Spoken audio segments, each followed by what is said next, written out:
त्यांना विनंती करतो की दादा आपण या ठिकाणी सभेला मार्गदर्शन करा.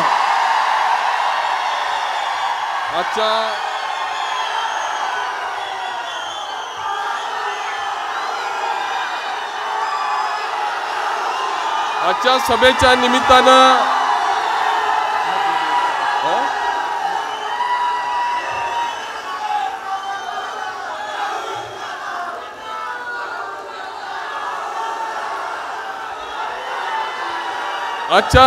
निमित्तानं उपस्थित असणारे आपल्या सगळ्यांचे नेते माननीय देवेंद्रजी फडणवीस साहेब,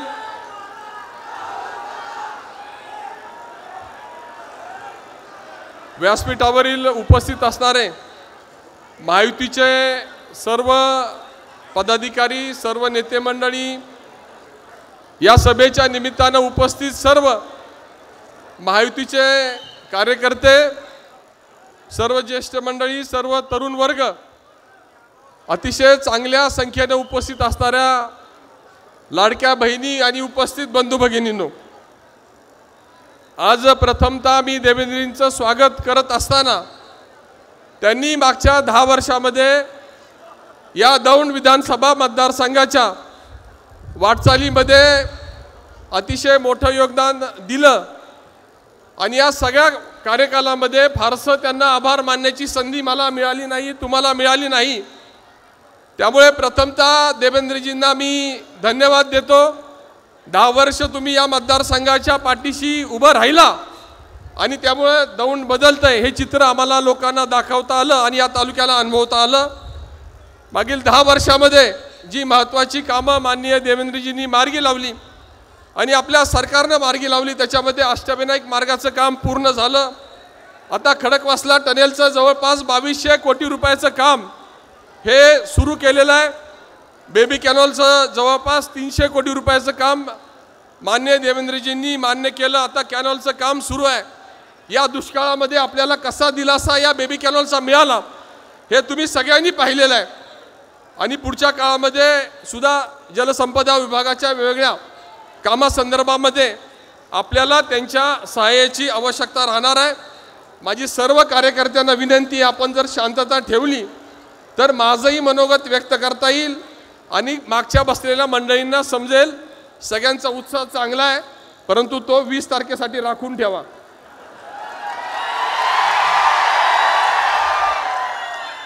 तुमचेही आभार. तुम्ही पहिल्यांदा अर्ज भरण्याच्या दिवशी दौंड शहरातले सगळे विक्रम तुम्ही मोडले. आज परत एकदा तुम्हाला मी धन्यवाद देतो. वरवणच्या ग्राउंडवर यापूर्वी कित्येक सभा झाल्या. आपलं स्टेज शेवटच्या टोकाला आहे. काही लोकांनी पुढं स्टेज टाकलं, कोपऱ्यात सभा घेतली आणि तुमच्यामुळे आज सगळे या मैदानावरचे गर्दीचे विक्रम तुम्ही मोडले, त्याबद्दल तुम्हाला धन्यवाद. परंतु आता माझं आणि देवेंद्रजींचं ऐकेपर्यंत तुम्ही सगळ्यांनी शिस्तबद्ध विद्यार्थ्यासारखं शांत बसावं अशी हात जोडून विनंती पण माझी आहे.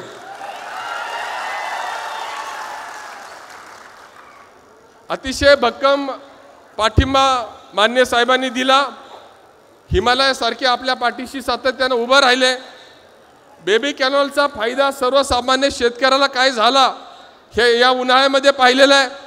साहेब, आम्हाला दुष्काळाचे पैसे मिळाले आणि उन्हाळ्यामध्ये पाणीच येणार नाही अशा अफवा पसरवल्या जात होत्या. पूर्ण उन्हाळ्यामध्ये आम्ही शेतीला पाणी देऊ शकलो आणि त्याचं श्रेय सगळं फक्त आणि फक्त तुम्हाला आहे, याची जाणीवपूर्वक नोंद करतो आणि तुमचे आभार मानतो. हायब्रिड ॲडव्हान्टेजच्या अंतर्गत आपण जवळपास 410 कोटीचा वाघोली राहू पारगाव रस्ता मंजूर केला. साहेबांनी RDS योजनेच्या माध्यमातून 175 कोटी रुपये हे आपल्या वेगवेगळ्या विजेच्या पायाभूत व्यवस्थेसाठी दिले. त्याचबरोबर हर घर जलच्या माध्यमातून सगळ्या गावांच्या पाणी पुरवठ्याच्या योजना प्रगतीपथावर आहे. दौंडचं ग्रामीण रुग्णालयाची इमारत अंतिम टप्प्यामध्ये आहे. वरवंड ग्रामीण रुग्णालयाचं काम आपण आता सुरू करतोय.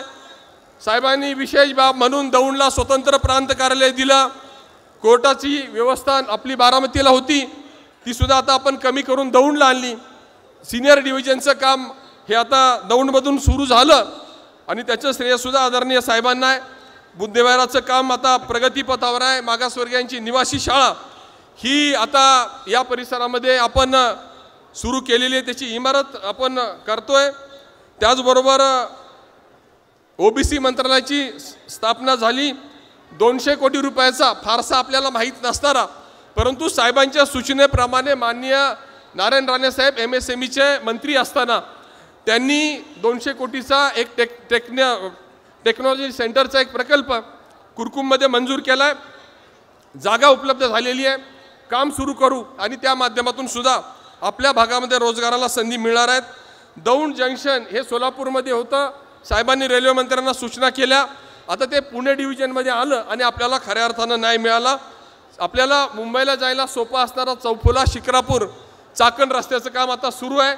या महिन्यामध्ये ते पूर्ण होईल आणि या भागाच्या विकासामध्ये अतिशय महत्त्वाचं योगदान या रस्त्याच्या माध्यमातून ठरत असताना मी युती शासनाचे एका अजून गोष्टीसाठी आभार मानतो की रिंग रोडचं काम आता आपण सुरू केलं आहे. कुंजीरवाडीपासून डावीकडे आणि उजवीकडे जाणारा रिंग रोड झाल्यामुळे आपली जी काय ट्रॅफिकची समस्या आहे, पुण्याला जाताना मुंबईला जाताना जी अडचण होते ती दूर होईल आणि सगळी कामं आपण केली. त्याबद्दल साहेब मी आपल्या या तालुक्यातील जनतेच्या वतीनं धन्यवाद देतो. आपण असेच आमच्या पाठीशी भविष्यामध्ये भक्कमपणे पाठीशी उभं राहावं अशी आमची सगळ्यांची अपेक्षा आहे. हे जरी झालं तरी आमच्या अपेक्षा संपणाऱ्या नाहीत. आमचा खूप मोठा साहेब बॅकलॉग आहे. एका चांगल्या तालुक्यामध्ये, ज्या तालुक्यामध्ये आपण, कृपा करून मला बोलू द्यावं, मध्ये बोलू नये ही नम्र विनंती. याच्यामध्ये अजून या तालुक्याच्या खूप मागण्या साहेब अजून बाकी आहे. आमचा तालुका हा पुण्याजवळचा तालुका आहे. 2 नद्या निसर्गाने दिल्या. नॅशनल हायवे या मतदारसंघामधून जातो. 80% सुपीक जमिनी असणारा हा तालुका आहे आणि या तालुक्यामध्ये सातत्यानं नवीन करण्याचा आमचा प्रयत्न राहिला. परंतु आमच्या मनामध्ये एक खंत कायम आहे की हा तालुका कुठेतरी मागे राहिला आणि ती खंत दूर करण्यासाठी तुम्ही जसं 10 वर्ष आमच्या पाठीशी उभा राहिलाय तसं पुढच्या काळामध्ये आम्हाला बऱ्याचशा गोष्टी करायच्यात. अजून एक प्रकल्प तुम्ही सुरू केला परंतु तो अजून पूर्णत्वास गेलेला नाही. आम्ही सगळ्यांनी मुळशी धरणाचं पाणी या भागामध्ये आणण्यासंदर्भातली मागणी होती. आपण समिती केली, दोन्ही समितीचा मी सदस्य राहिलो. आमचा रिपोर्ट तयार आहे. साहेबांचंही त्याच्यामध्ये सकारात्मक दृष्टिकोन आहे आणि त्या माध्यमातून साहेब पूर्वी खडकवासलाचं पाणी या भागामध्ये आलं, एक क्रांती झाली.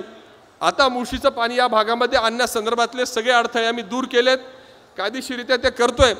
काही हर्डल्स दूर झाले की ते पाणी या भागामध्ये आणावं अशी आमची जी मागणी आहे त्याला तुम्ही दिशा दिलेली आहे. त्याला पूर्णत्व दिलं तर दुसरी क्रांती या तालुक्यामध्ये होईल आणि पुढच्या 100 वर्षामध्ये या भागामध्ये शेतकऱ्याला आणि पिण्याच्या पाण्यासह इंडस्ट्रीला कुठल्याही प्रकारचं पाणी कमी पडणार नाही आणि ती अपेक्षा पुढच्या काळामध्ये राहणार आहे आणि त्यासाठीचीच ही निवडणूक आहे. काही लोक निवडणुकीला का उभे राहिल्यात समजत नाही, परंतु आम्ही मात्र एक चांगला दृष्टिकोन घेऊन, एक विजन घेऊन निवडणुकीला सामोरं जातोय. मुळशीचं पाणी आणायचंय. जानाई शिरसाईचा बंदनळीचा प्रकल्प तयार आहे. ते पाणी आपल्याला बंदनळीतून जिरायत भागाला द्यायचंय. पुरंदर योजनेचा खुपटेवाडीची आपली मागणी आहे, त्याचं अंदाजपत्रक तयार आहे. त्या संदर्भात सुद्धा साहेबांनी जलसंपदा मंत्री आणि उपमुख्यमंत्री म्हणून आदेश दिलेले आहेत. ते सुद्धा आपल्याला करायचं आहे. दौंडला सगळ्यात साहेब महत्त्वाची मागणी आज मी करतो. तुम्ही त्याची सगळी तयारी केलेली आहे. तुम्ही त्याच्यामध्ये मान्य उद्योगमंत्र्यांना सूचना दिलेल्या आहेत. या तालुक्यामध्ये नवीन युवकांच्या दृष्टीनं MIDC होणं आवश्यक आहे आणि तशी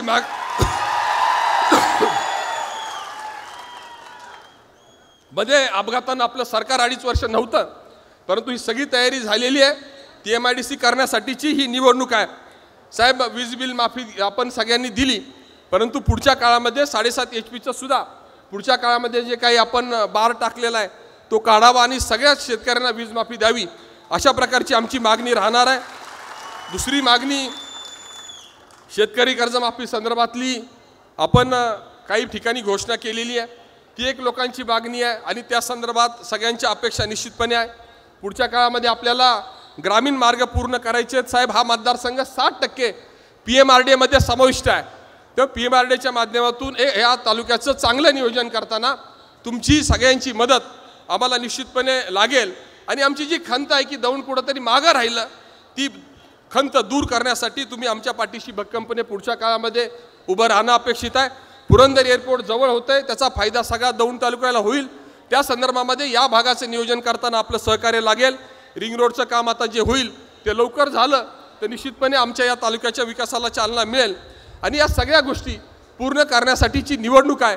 आणि हेच आमचं विजन घेऊन आदरणीय देवेंद्रजींच्या नेतृत्वाखाली या परिसरामध्ये काम करत असताना सर्वसामान्य जनतेचं हित जपण्याचा प्रयत्न आम्ही सगळेजण करतोय. शेतकऱ्यासाठी भाजपनं काय केलं याची सुद्धा थोडक्यामध्ये मी माहिती देईल. साखरे संदर्भातलं धोरण माननीय देवेंद्रजी आम्हाला दिल्लीला पाठवत होते. मोदी साहेबांनी, अमित शाह साहेबांनी खूप मोठे निर्णय घेतले. साखरेचा किमान दर ठरला, इथेनॉलचं धोरण आलं, कित्येक वर्ष प्रलंबित असणारा इन्कम टॅक्सचा विषय मार्गी लागला. आपला सगळा इन्कम टॅक्स हा शासनानं आपल्या सगळ्यांच्या गरजेसाठी आपली अडचण होऊ नये म्हणून संपूर्ण इन्कम टॅक्स हा केंद्राच्या बजेटमधून आपल्या शेतकऱ्यांचा भरला. आणि त्यामुळे शेतकरी ऊस उत्पादकाकडून विशेषतः मी माननीय देवेंद्रजींचं, महायुती सरकारचं, केंद्रातल्या सरकारचं विशेष आभार मानतो. साहेब दुसरी एक गोष्ट त्याच्यासाठी मी आभार मानतो ते म्हणजे कांद्यासंदर्भातले लोकसभेला दर कमी झाले, आम्ही मागणी केली, तुम्ही धोरण आणलं. आज जवळपास 70 रुपयाच्या आसपास कांद्याचे दर आहेत. आणि त्याचं श्रेय पूर्ण केंद्र सरकारला आणि आपल्या केंद्रातल्या सरकारला आहे. त्याबद्दल मी धन्यवाद देतो. आपण साहेब दुसरा एक महत्त्वाचा निर्णय घेतला. आम्ही मागणी केली, दुधाचं अनुदान 5 रुपये होतं, तुम्ही पहिल्यांदा 5 रुपये केलं, आता ते 7 रुपये केलं. त्यामुळे सगळ्या दूध उत्पादक शेतकऱ्यांच्याकडून मी आपल्याला धन्यवाद देतो. आपण वीज बिल माफी केली. या तालुक्यासाठी जलसंपदा विभागाचे मागच्या 2.5 वर्षामध्ये 2,500 कोटीचे प्रकल्प आपण या भागामध्ये सुरू करण्यासाठी प्रयत्न केले. शेतकरी सन्मान योजना आपण राबवतोय. पांदन शिवरस्ते खुले केले. शासकीय जमिनीवरची अतिक्रमण जी घरांची आहेत ती नियमित करण्याचं धोरण आलं. त्याचा फायदा या सगळ्यांचा आमच्या तालुक्याला होतोय. आणि हे सगळं आपल्या शेतकऱ्यांसाठी चाललेलं आहे.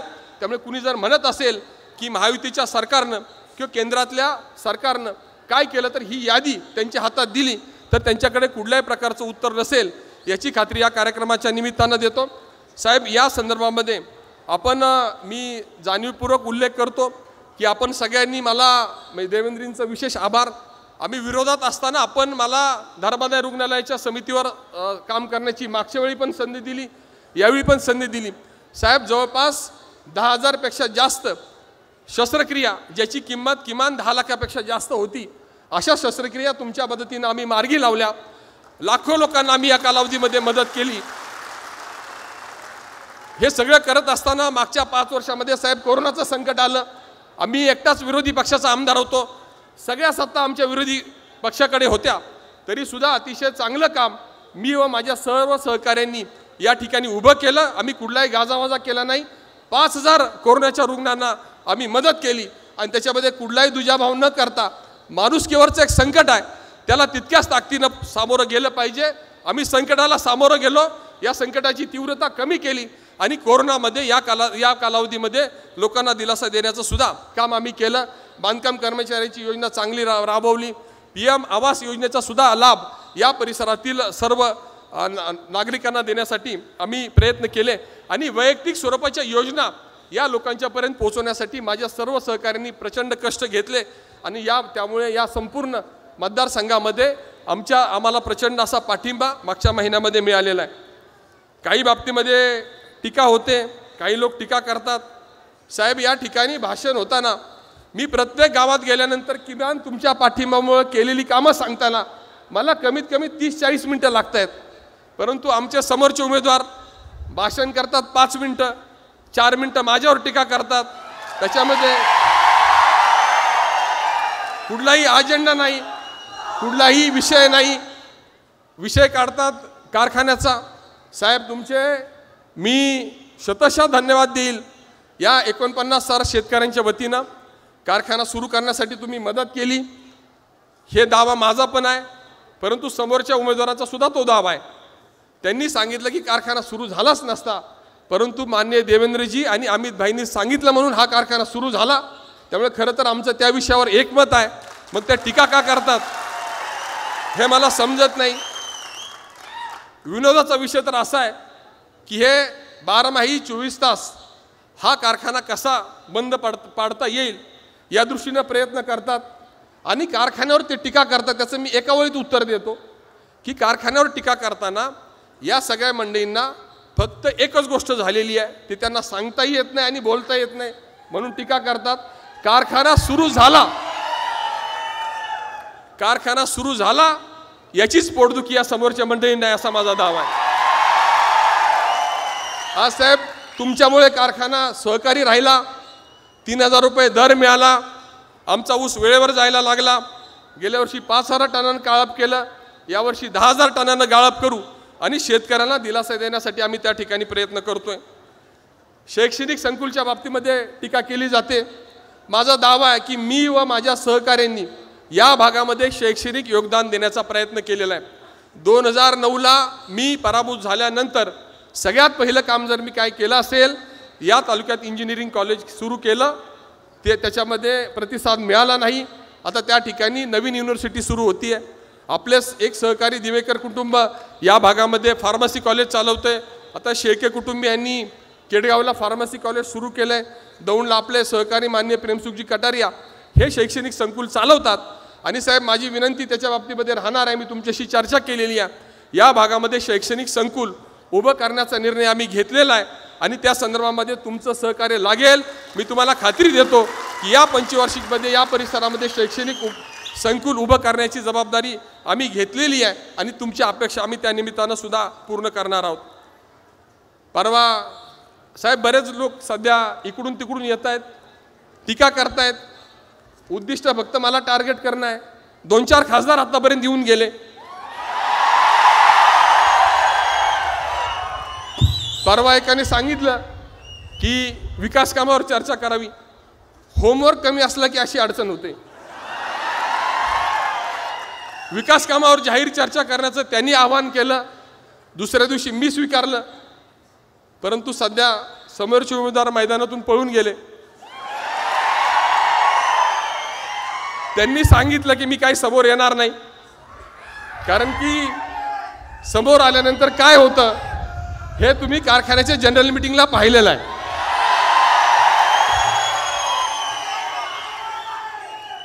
परंतु मी फार टीका टिप्पणी केलेली नाही, परंतु नक्की मी एक जाणीव करून देईल की ज्यांच्या समोर आपण निवडणुकीच्या निमित्तानं आपल्या समोर ही मंडळी आहेत, सातत्यानं सगळ्यांशी अप्रामाणिक राहण्याचं काम यांच्या आयुष्यामध्ये ह्यांनी केलं. कैलासवासी सुभाष अण्णांच्या बरोबर हे प्रामाणिक राहिले नाही. काँग्रेसमध्ये गेले, तिथेही प्रामाणिक राहिले नाहीत. एक संचालक पदाच्या बिनविरोध निवडीसाठी बिचाऱ्या त्या काँग्रेसवाल्यांचा सगळा पॅनल घेतला आणि इकडे राष्ट्रवादी काँग्रेसच्या हातामध्ये दिला आणि त्या ठिकाणी आपण मोठे मानानं निवडून येत असताना सुद्धा पक्षादेश मानून त्यावेळी माघार घेतली. परंतु ज्यांनी आदेश दिला त्या दादांचा सुद्धा इमान यांनी ठेवला नाही. लोकसभेच्या निमित्तानं काय झालं हे तुम्ही पाहिलंय. आज दादा आयुष्यातील एक महत्त्वाची लढाई लढतायत आणि ही लढाई लढत असताना ते मात्र ज्यांनी आपल्या आयुष्यभर मदत केली, आपली संघटना वाढण्यासाठी मदत केली, त्यांना सोडून महाविकास आघाडीमध्ये गेलेले आहेत. माझा एक प्रश्न आहे की जी व्यक्ती की जे उमेदवार, कधी कधी जी व्यक्ती म्हणल्यावर कधी कधी माझ्यावर टीका होते. मला काही म्हणलं तरी चालतं, माझ्या कोणत्याही कुटुंबात कुणावर टीका केली तरी त्यांना मान्य असते, परंतु तरी सन्मान देण्याची आपली प्रथा आहे. त्याप्रमाणे समोरचे सन्मानी उमेदवार हे जे आहेत यांनी जे कैलासवासी सुभाष अण्णांशी प्रामाणिक राहिले नाही, जे काँग्रेसशी प्रामाणिक राहिले नाही, जे माननीय अजितदादांनी त्यांना आयुष्यभर साथ दिली त्यांच्याशी प्रामाणिक राहिले नाही, ते तुमच्याशी काय प्रामाणिकपणे ठेवणार. काल माझ्यावर थोडीशी टीका झाली की सांगितलं की सभेची परवानगी नाकारावी म्हणून कुठून तरी वरून सूचना आल्या. कान हलके असले की असं होऊ शकतं. माझी सर्व नेते मंडळांना विनंती आहे की आयुष्यभर विरोधी पक्षाने मला कायम बदनाम करण्याचं काम केलं आणि ज्यावेळी स्वतःचं कर्तृत्व नसतं त्यावेळी असं केलं जातं. काल कुणीतरी सभेमध्ये सांगितलं की परवानगी नाकारण्याच्या सूचना आल्या. मला हुकुमशहा म्हणतात, मला दादागिरी करतो म्हणतात, परंतु याच मैदान त्याला साक्षीदार आहे की या मांडवाचं चाललेलं कामसुद्धा या मंडळींनी दादागिरी करून बंद पाडलं. आणि या ठिकाणी मी ज्यावेळेस रात्री आलो, मी एकही शब्द न बोलता बंद पडलेलं काम तसंच बंद ठेवलं आणि तुमची सभा संपल्यानंतर आम्ही काम करू असं नम्रपणे सांगून मी इथून निघून गेलो. आता नक्की त्यांची दादागिरी बरोबर आहे का माझा नम्रपणा बरोबर आहे हे ठरवण्याची ही निवडणूक आहे. परंतु माझं सगळ्यांना आव्हान आहे की ज्यांनी माझ्यावर हा आरोप केला तो जर त्यांनी सिद्ध केला की मी ह्या सभेची, वरवणच्या सभेची, महाविकास आघाडीची परवानगी देऊ नये असा एक शब्द जरी काढला असेल तर मी जाहीर माफी मागेल.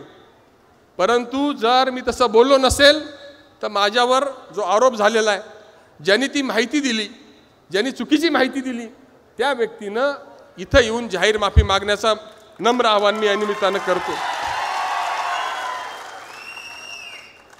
कैलासवासी सुभाष अण्णांनी या तालुक्यामध्ये कामकाज सुरू केलं. त्यांच्या आयुष्यामध्ये त्यांनी चांगलं कामकाज सुरू करण्यात सातत्यानं चांगलं काम प्रयत्न केला. त्यांच्यानंतरच्या कालावधीमध्ये साहेब आम्ही हे सगळं टीम मागची 25 वर्ष घेऊन या तालुक्याच्या विकासासाठी सातत्यानं कटिबद्ध राहिलेलो आहे. आपली साथ मिळाली, पुढे जाण्याचा आम्ही प्रयत्न करतोय. मी अतिशय जबाबदारीनं सांगतो की माझ्यावर जे चुकीचे आरोप होतात वारंवार झाले आणि वारंवार मला बदनाम करण्याचा प्रयत्न केला गेला. समोरच्याकडे सांगण्यासारखं काही नाही. माझी सगळ्यांना विनंती आहे की मी जो जाहीरनामा प्रसिद्ध केलेला आहे तो माझ्या हातामध्ये आहे आणि जो विकासनामा दिलेला आहे तो तुम्ही, हीच माझी ताकद आहे आणि या सगळ्या विकासनामाच्या ताकदीच्या पाठी राहणारा हाच माझा नेता आहे. आणि या संदर्भात माझं सगळ्यांना आव्हान आहे की विकासाची चर्चा करायची आहे. तुम्ही विकासाच्या चर्चेला मी कधीही तयार आहे, परंतु तुमच्या भाषणामध्ये तुम्ही ज्यावेळी 2 मिनिटंसुद्धा विकासावर काय केलं आणि काय करणार हे बोलू शकत नाही, मग तुम्ही निवडणूक कशासाठी लढताय हा सवाल माझ्यासारख्या कार्यकर्त्याला पडतो आणि त्याचं उत्तर विचारूनच आपण पुढची निवडणुकीची प्रक्रिया 2 दिवसामध्ये राबवणं आवश्यक आहे. माझ्या कुटुंबाला साहेब सगळं या तालुक्यातील जनतेने सगळं दिलं. कैलासवासी सुभाष अण्णा कुल यांनी सातत्यानं संघर्ष केला. एक प्रसंग होता ज्यावेळी कारखान्याच्या साहेब ह्या अडचणी आमच्या काही नवीन नाही. दिवाळीमध्ये कारखान्याची अडचण होती, अण्णा दिवाळीला घरी आले नाही आणि नंतर आम्ही विचारलं की तुम्ही दिवाळीला पण घरी का आला नाही. तो एक साधं त्यांनी सांगितलं होतं की सीमेवरचा सैनिक ज्यावेळी लढत असतो त्याला दिवाळी नसते, त्याला कोणताही सण नसतो. आपलीसुद्धा जसा तो सैनिक सीमेवर लढतो तशी या मतदारसंघासाठी लढण्याची जबाबदारी आपली आहे. तो आपल्या घरी दिवाळी झाली नाही तरी चालेल, परंतु या सर्वसामान्य लोकांच्या समस्येमध्ये आपण उपलब्ध राहिलं पाहिजे. साहेब ती परंपरा पुढे नेण्याचा प्रयत्न आम्ही सगळ्यांनी ताकदीनं केला आहे. मी फक्त एक चेहरा म्हणून उभा आहे, परंतु व्यासपीठावरील बहुतांशी मंडळी अतिशय अभेद्यपणे माझ्या पाठीशी उभी राहिलेली आहेत. पुढची छोटी छोटी दिसणारी मंडळी अतिशय ताकदीनं उभे राहिलेली आहेत. ही निवडणूक ही एका ताकदीच्या विरोधातला आमचा सर्वसामान्य लोकांचा संघर्ष आहे असं मी सांगेल. साहेब मागचे 10 वर्ष विधानसभा सदस्य म्हणून काम करताना मी कुणाचं आडनाव पाहिलेलं नाही, कुणाची जात पाहिलेली नाही, कुणी मतदान केले का नाही हे पाहिलेलं नाही. आलेल्या प्रत्येकाला मदत करण्याचा प्रयत्न केलेला आहे, प्रत्येकाचा फोन घेण्याचा प्रयत्न केलेला आहे. फोन घेता आला नाही तरी सगळ्यांना मी परत फोन करतो. दिवसभरात 10 तरी फोन असे करतो की ज्यांनी चुकून मला फोन केलेला असतो, चुकून लागलेला असतो, अशाही लोकांना मी फोन करून सगळ्यांच्या संपर्कात राहण्याचा प्रयत्न करतो, परंतु सातत्यानं बदनाम करण्याचा प्रयत्न होतो. मी खुलासा या निमित्ताने एक निश्चितपणे करतो. ज्यावेळी योद्धा पराजित होत नाही, समोरून वार करता येत नाही, त्यावेळेस पाठीत वार करण्याचा कार्यक्रम होतो. मी तुम्हाला खात्री देतो की वारकरी संप्रदायाची जी मागणी आहे, दौंडच्या त्यांच्या भावना समजून घेऊन मी यापूर्वी सांगितलेलं आहे की त्या कत्तलखान्याचं काम हे पूर्वी नगरपालिकेच्या ठरावाप्रमाणे सुरू झालं होतं आणि ते जशी मागणी आली तसं बंद झालेलं आहे. ते कुठल्याही परिस्थितीमध्ये होणार नाही याची खात्री या कार्यक्रमाच्या निमित्तानं देतो.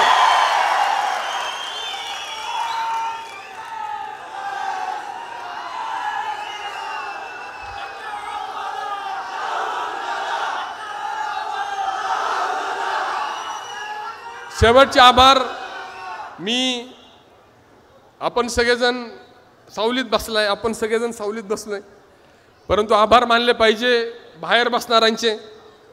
12 वाजण्याच्या सुमारची ऊन आहे आणि तुम्ही सगळेजण या उन्हामध्ये सुद्धा या सभासाठी उपस्थित राहिला, त्याबद्दल तुम्हाला धन्यवाद देतो. आता संदेश सगळ्यांना एकच आहे. सगळ्या कार्यकर्त्यांना निवडणुकीचं शेवटचं गुपित सांगतो.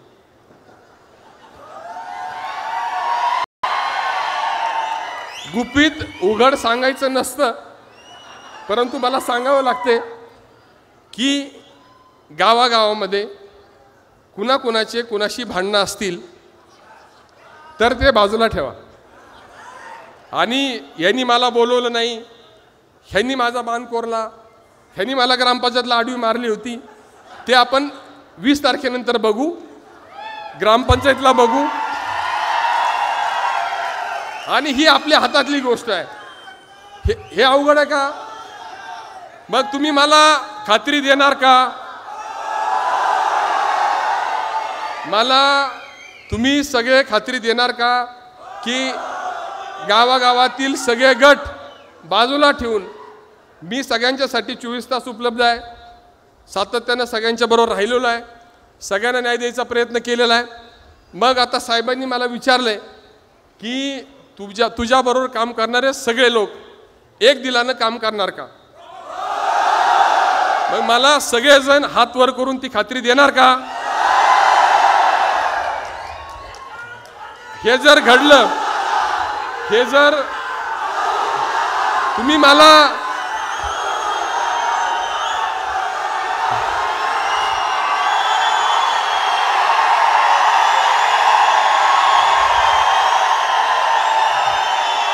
महिलांवर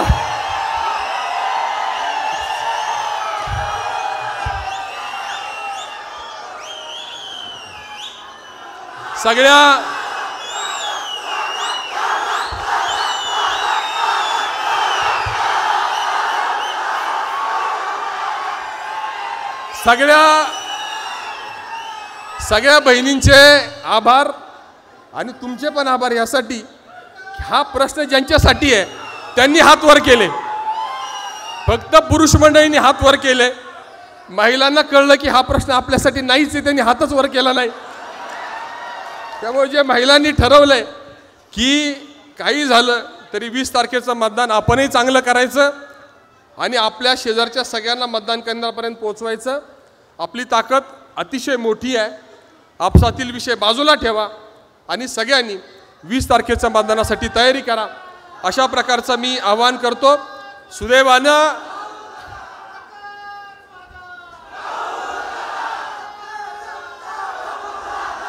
मी साहेब मागच्या वेळी मी साहेबांना फोन केला, साहेबांना आठवत नसेल, आणि आमच्याकडं हा एकमेव मतदारसंघ असा होता की आता राष्ट्रवादी पण अर्धी आमच्या बरोबर आहे, आम्ही सगळे बरोबर आहोत. या मतदारसंघामध्ये म्हणजे 288 मतदारसंघामध्ये हा एकमेव मतदारसंघ असा होता की ज्यामध्ये दोन्ही पक्षांनी गुलाल खेळला.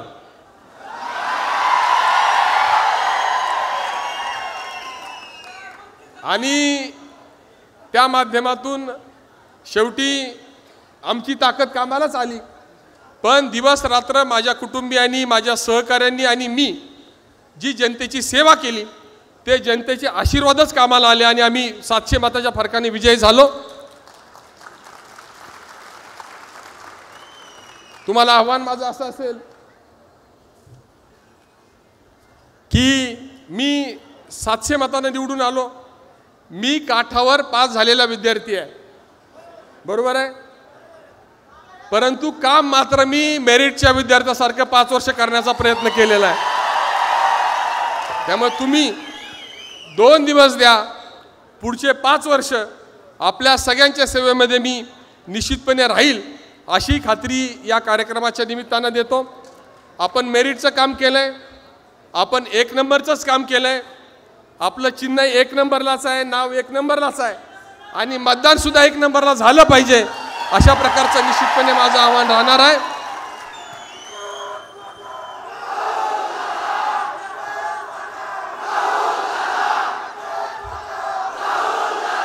आता शेवटचं साहेबांच्या मी एक गोष्ट लक्षात आणून देतो साहेब, आम्ही भारतीय जनता पार्टीच्या माध्यमातून सगळेजण अतिशय ताकदीनं काम करण्याचा प्रयत्न करतोय, परंतु महायुतीमध्ये काही बदल झाले। त्याच्यामध्ये या ठिकाणी महायुतीमध्ये असणाऱ्या सगळ्याच घटक पक्षांनी अतिशय चांगल्या प्रकारे आम्हाला पाठिंबा दिलेला आहे। महायुतीमध्ये बिघाडी होईल की काय अशी चर्चा होती। राष्ट्रवादी काँग्रेसच्या वतीनं विरोधक बाबा जगदाळे यांनी अर्ज दाखल केला होता। आपण दादांशी चर्चा केली, तुम्ही ठरवलं, माननीय विरोधक जगदाळे पाटील यांनी अर्ज मागे घेतला। त्यांची सर्व टीम अतिशय चांगल्या प्रकारे काम करते, त्याबद्दल मी त्यांना आभार मानतो। परंतु साहेब 5 वर्षामध्ये असं काही घडलंय की कोणाला कुणाच्याबरोबर कोणत्या व्यासपीठावर बसावं लागेल याची खात्री राहिलेली नाही। इथं आम्ही 4 जागा लढायचो महायुतीच्या माध्यमातून भारतीय जनता पार्टीच्या, परंतु त्याच्यामध्ये आमच्यावर संकट आहे। संकट असं आहे की पुणे जिल्ह्यातल्या ग्रामीण भागामध्ये मी एकटाच भारतीय जनता पार्टीचा उमेदवार आहे, परंतु त्या संकटामध्ये सुद्धा संधी आहे। केंद्र आणि उद्याचं येणारं राज्याचं सरकार हे आपलं असणार आहे आणि दोन्ही सरकारची पूर्ण ताकद देवेंद्र भाऊंच्या माध्यमातून आपल्या पाठीशी निश्चितपणे उभे राहील आणि त्यासाठीच हे मतदान आहे।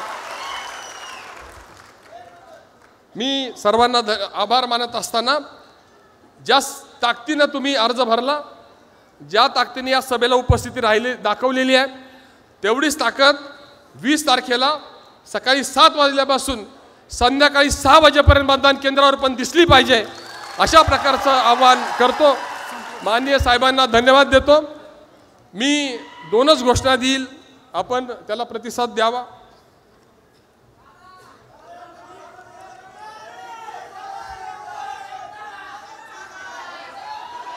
भारतीय जनता पार्टीचा, भारतीय जनता पार्टीचा, भारतीय जनता पार्टीचा। देवेंद्र जी आप आगे बढ़ो। आवाज कमी येतोय, त्यांनी जेवढी ताकद दिली त्यापेक्षा आपला आवाज कमी आहे। देवेंद्र जी आप आगे बढ़ो, हम तुम्हारे साथ हैं। देवेंद्र जी आप आगे बढ़ो, हम तुम्हारे साथ हैं। मी सगळ्यांना पुन्हा एकदा आवाहन करतो, एकजुटीनं काम करा आणि 20 तारखेचं मतदान चांगलं करा आणि 23 तारखेचा निकाल हा महाराष्ट्राचं लक्ष वेधील अशा प्रकारचा असला पाहिजे, अशा प्रकारचं आवाहन करतो आणि माझे 2 शब्द संपतो। धन्यवाद दादा, धन्यवाद। आधी केले आणि मग सांगितले, आधी केले आणि मग सांगितले, कोणी कितीही करो काव काव, अरे काम जास्त बोलणं